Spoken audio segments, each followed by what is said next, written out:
Trevor, Jacob. what's up? What's up, technology, Trev? Storiali. It's a big day for the Aches today. Dude, why is everyone dead? I don't know. Dog days got to us, man. But glad I could help out this show kind of get to its potential. People talk about how you're the most fit person at JOMBOY Media. That's why you never are dead. I wouldn't say it's the most fit. I'd say it's more of a cockroach situation.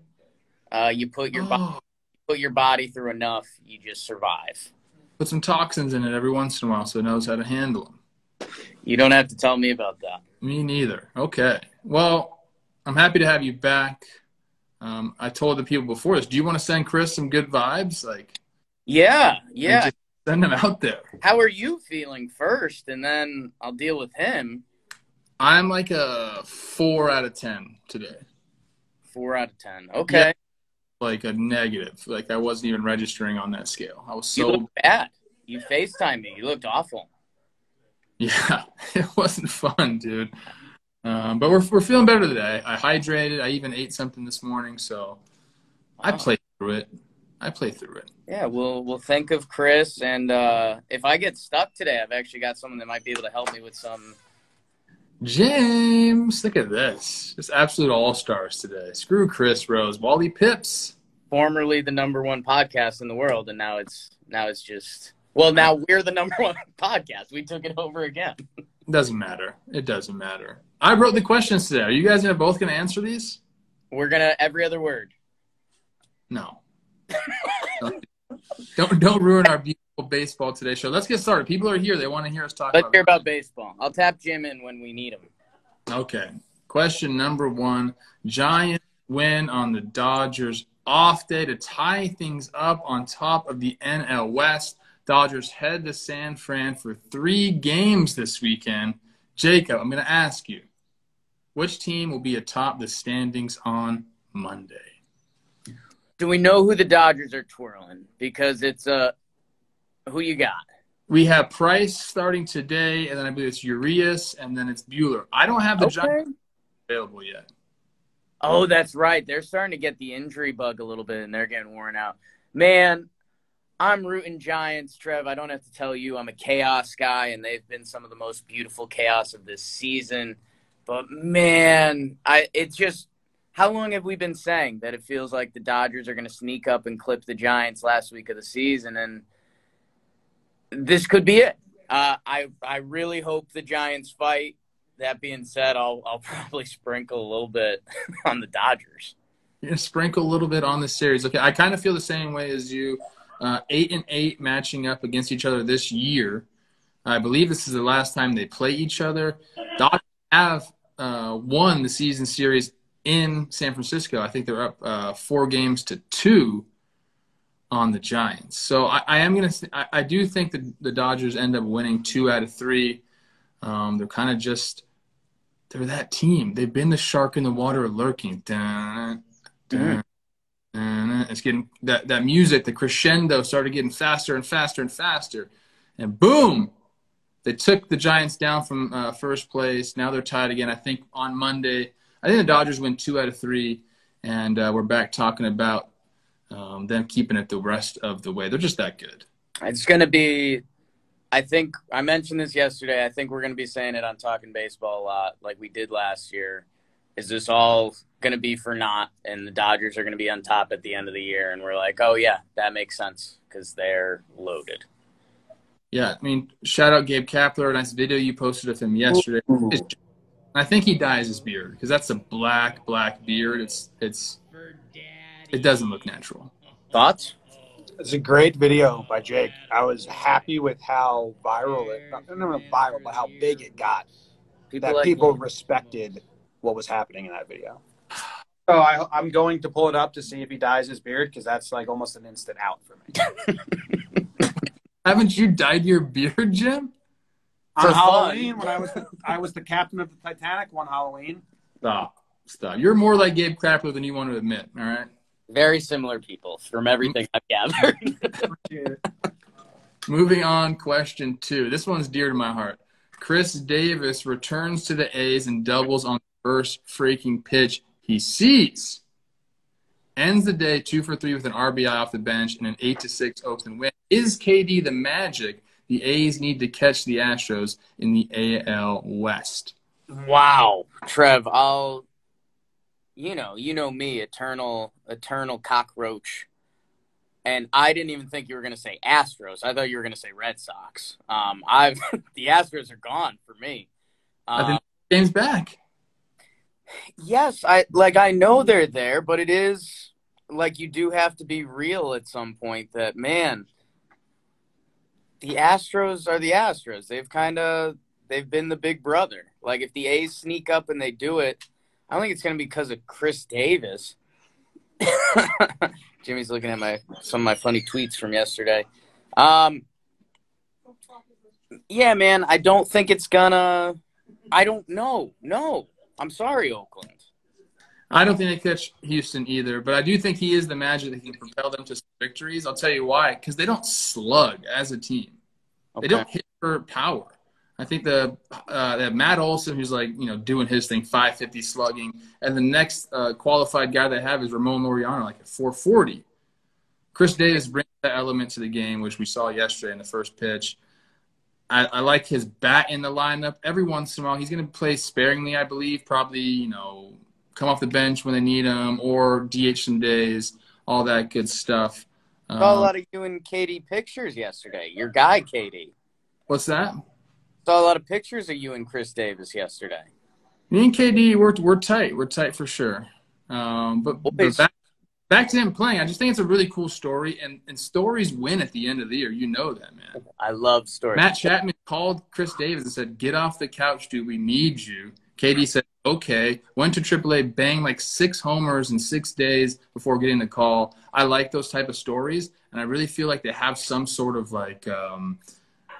power over the end of the season for some reason. So I think the A's are going to ride Kris Davis a little bit here, which is a crazy, shocking development because earlier this year, where he got traded, right?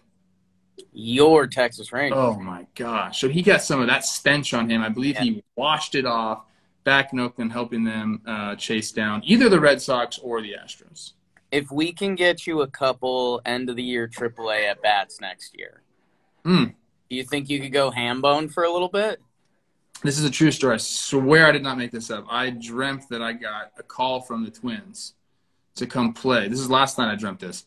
I got a call from the Twins to come off and play, and I was like, what? So I went, and this is no way they're going to keep me around, so I need to get hurt so I get paid. And I did. That's smart. It all worked out for me. Smart baseball right there. Moving on to question 3. Phillies with a 6-game winning streak. That surprised me, by the way. Now they're only 2 games out of the NL East and the wild card. Better chance to make the playoffs. Philly or San Diego, who is half game out of the wild card and then like a zillion games out of the NL West.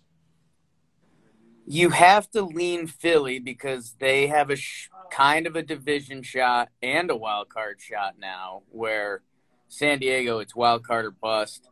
Man, the Phillies, they're a little weird, man. They've got a little bit of magic, but they also, sometimes I feel like whenever they're about to, what's that Greek story where the guy pushes the big rock up the hill and then it rolls back? I feel like every time the Phillies push that big rock up the hill and it's like go time, like let's go Phillies, then it drops one on them. Like they lost that series to the D-backs. What was that, a week and a half ago or whatever?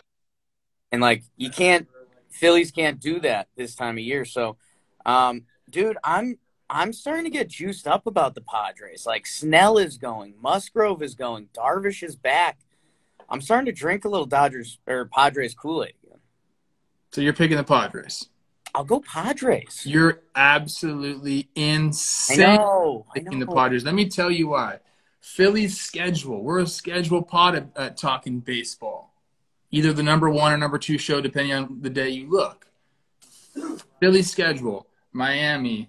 Then they do get the Brewers for 3, but then it's Colorado in Philly, Chicago Cubs, Mets, Orioles, Pittsburgh, Atlanta, Miami. The Padres schedule is not good. Houston, LA Angels, LA Dodgers, Giants, Cardinals, Giants, Braves, Dodgers, Giants. They're going to get steamrolled. They're lucky to go 500 the rest of the way of the year. Yeah. No, it's true. I'm a scheduled guy, but Padres haven't felt magical in a little bit. And I think we need like a Tatis 3-homer game or something like that. It doesn't even matter, man. It doesn't matter. When you're going up against those type of teams day in, day out, 3-homer game, awesome for one night. Snell's pronating that changeup now. He's going to be in the playoffs, wild card. Are they going to win the division? Harper MVP? Like, that is where I think these final couple weeks of the season get so fun that we could be sitting here saying the Phillies are a dangerous playoff team in a month with Gibby, Nola. I mean, who am I missing? Wheeler. Bryce Harper MVP. Like, when you change the scope and you're like, the Phillies could come in with the MVP, 3 stud starting pitchers, and like just a solid lineup and stuff. Ranger Suarez. Or we could be saying the Phillies choked again and didn't make the playoffs and have the longest not attending the playoff streak in the National League. Okay, you're going to like this next question. Okay, moving on here. Wainwright versus Freddie freaking Peralta in Milwaukee tonight. Who ends the night with a better stat line? How about the bird? The birds are in the mix, right? Don't sleep on my birds. Give me Waino. Give me old man Waino. He's got some numbers this year that are crazy. Man, I think the Cards have some fight. Like, how long did their season seem dead? And now a lot. How about Goldie with that huge 2-homer game the other day? Dude, can we make me talk about Paul Goldschmidt today on the podcast. I love him. He just never gets talked about, and he should. He's a stud. Give me Waino, and I do think Brewers' lineup on a given night can be easier to navigate than the Cards. Is that fair? Not fair. I think they're very similar. Okay. If Yelly's being Yelly. You taking? If you look back, they've each had 2 starts against the other team. Waino's gone 5 with 2 runs and then 6 with 2 runs. Peralta had a really good start, I think 7 innings with 0 runs. But the last time he pitched was against the Cardinals. He only lasted 2 innings and 3 or 4 earned runs or something like that. So with that being said, I think Freddie comes out and shoves tonight. Ooh. Friday night lights in Milwaukee. You saw the energy. We were there on the field with him. He was like buzzing. Yeah. One of those guys you get around, you're like, dude, I want some of that. Whatever you got, give me some of that. Waino doesn't have that? Waino has that. He does. It's a little slower pace now. A little different. Slower pace now. He does have Yachty behind the plate, which helps him a lot. But I think Peralta goes out there and shoves. Milwaukee is just so damn good. I can't wait to watch that game, actually. I'm excited to see this. I have nothing to do tonight, so I am going to watch some baseball. Wow. Love that. Yeah. Usually I'm shaking hands, kissing babies, rubbing elbows with the stars. Yeah. But tonight I'm gonna keep it low and just watch some baseball. No party this weekend. I missed dinner last night. We'll talk about it later on TV. This is a quick like it. This last question is right up your freaking alley, Talking Jake. Okay. Jeets, set to be inducted into the Hall of Fame. What's your favorite Jeets moment? Oh, Jeets moment, man. That's well, I think it was 2008, and he gave me a little gift basket on my way out. No, I'm Trev. I'm a big flip play guy. There's a lot of flip play truthers out there now that they talk about, like, well, the shortstop's supposed to be the double backup there. You see it on other plays. There's only one play in baseball history that looks like that, and it's that play. And it happened in the DS, and it, like, kind of changed the whole tone of that series. Jorge gets overlooked in that play. What a tag, dude. Was he safe, though? He was out, bro. He's out. People say I try to take my Yanks bias off for that one.